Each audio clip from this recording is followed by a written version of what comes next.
Entrevista está no ar. Muito bem, senhoras e senhores, está no ar mais uma edição aqui do nosso Relógio Entrevista, conectado com você sempre no radiorelogio.com.br e você que nos acompanha também pelo aplicativo, mais uma vez, muito obrigado pelo seu carinho. Gente, neste dia 10, portanto hoje é celebrado o Dia da Saúde Ocular. Bom, destacando que a data visa conscientizar sobre a importância da prevenção e do diagnóstico precoce de doenças oculares e alertar, gente, sobre a necessidade de cuidados com a visão. E para falar mais sobre essa área da saúde, eu vou ter o prazer de conversar agora com a oftalmologista doutora Érica Rodrigues. Doutora, em primeiro lugar, bom dia. Bom dia, Paulo. Queria agradecer o convite para a gente falar um pouquinho sobre oftalmologia. Ok, eu quem agradeço mais uma vez em nome de toda a família Rádio Relógio e com certeza também agradecendo aqui aos nossos ouvintes que estão acompanhando a nossa programação pelas ondas amigas dos 580, pelo site no radiorelogioam.com.br e pelo aplicativo também. Doutora, para começar aqui a nossa primeira pergunta, por gentileza, explica aqui para os nossos ouvintes quais as principais doenças e distúrbios que afetam nossa visão e seus sintomas. Elas têm tratamento, doutora? Então, a principal causa de doença ocular, são os problemas de óculos, né? Sim. Miopia, hipermetropia, o astigmatismo. A queixa dos pacientes geralmente é dificuldade para enxergar. Alguns para perto, alguns para longe, alguns reclamam de distorção da imagem. Outras doenças, que a gente pode citar é a catarata, que geralmente é o envelhecimento do cristalino, costuma acontecer em pacientes um pouco mais velhos. Temos o glaucoma, que é uma doença silenciosa, que é por isso que é muito importante que o paciente procure o oftalmologista com uma certa regularidade, porque o glaucoma é uma doença silenciosa que pode deixar o paciente cego. E algumas doenças que são importantes são relacionadas ao diabetes, à hipertensão, então que podem causar alterações oftalmológicas. Sempre é bom nos prevenir, Cuidado com sal, mantenha sempre aí cuidados com a pressão alta. Doutora, a segunda pergunta é a seguinte: e é possível se prevenir dessas doenças e distúrbios? Se sim, como, doutora?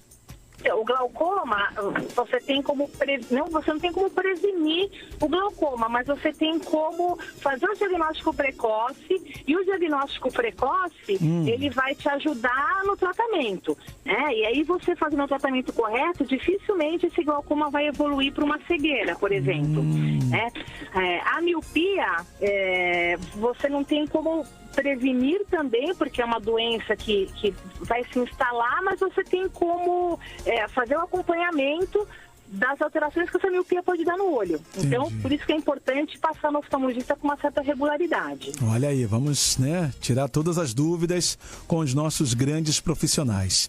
Doutora, na opinião da senhora, quais os hábitos mais nocivos para a visão? Hoje, quando a gente pensa em criança, a gente pensa muito em tela, Hoje a gente sabe que o uso excessivo de tela e a falta do ambiente externo, elas aumentaram muito o número de miopias em crianças, Então isso é uma. Outra coisa, Paulo, que as crianças, que acontece muito, não só com criança, mas também com adulto, é não usar muito óculos escuros. A gente sabe que os raios solares, eles são nocivos. Eles podem predispor algumas doenças ou precipitar algumas doenças dos olhos, E falta de cuidado mesmo, Usar lente de contato sem higiene adequada, usar óculos dos outros.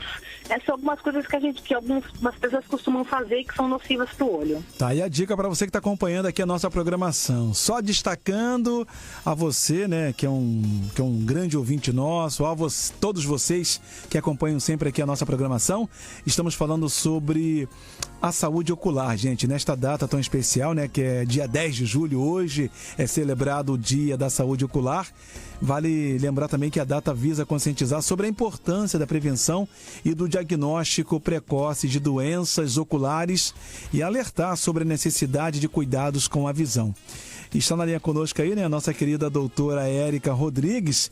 Inclusive, doutora, partindo aqui já para a quarta pergunta, a nossa querida ouvinte, Samanta, né, moradora de Cabo Frio, está perguntando o seguinte: com que frequência é recomendado fazer um exame ocular? Esse intervalo varia de acordo com a faixa etária? Então, o ideal seriam consultas anuais, né, que seria o ideal. Quando o paciente já tem alguma doença oftalmológica e a gente tem que seguir mais de perto, aí você vai reduzir esse tempo entre as consultas. Certo. Samanta, muito obrigado pela sua participação, tá, querida? Um beijo grande para você e para toda a família. Doutora, para fechar, quais foram, né, os maiores avanços e quais são os principais tratamentos oftalmológicos disponíveis hoje em dia, por gentileza? Hoje em dia, em oftalmologia, a gente teve um avanço em quase todas as áreas, né? A gente começa pensando em crianças, né, com esse aumento da miopia.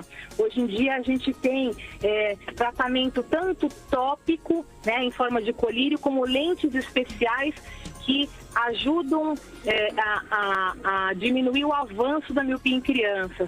Cirurgia de catarata, hoje em dia as técnicas são diferentes, são cirurgias rápidas. Quando você faz a catarata, você implanta uma lente no paciente. Essas lentes hoje em dia são muito mais modernas.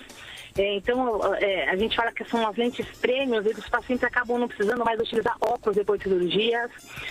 Para glaucoma, o número de medicação hoje em dia é enorme, que consegue fazer um bom controle da pressão ocular do paciente, evitando assim uma cirurgia. Na parte de retina, você tem vitaminas hoje que diminuem a chance de você ter degeneração na retina. Então, houve de 10 anos para cá, houve um avanço imenso na área oftalmológica, certo, tanto cirúrgica quanto clínica. Ok, doutora, falou tudo. Tá aí, gente, eu conversei com a oftalmologista, doutora Érica Rodrigues, sobre a saúde ocular. Doutora, mais uma vez, muito obrigado. Espero poder falar com a senhora novamente, hein?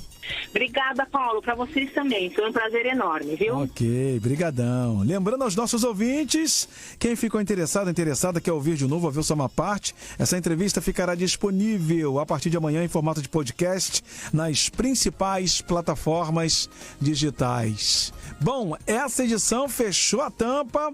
Amanhã tem mais, com certeza. Obrigado, doutora, mais uma vez. E já chegando praticamente um final de semana. Bom final de semana para a senhora.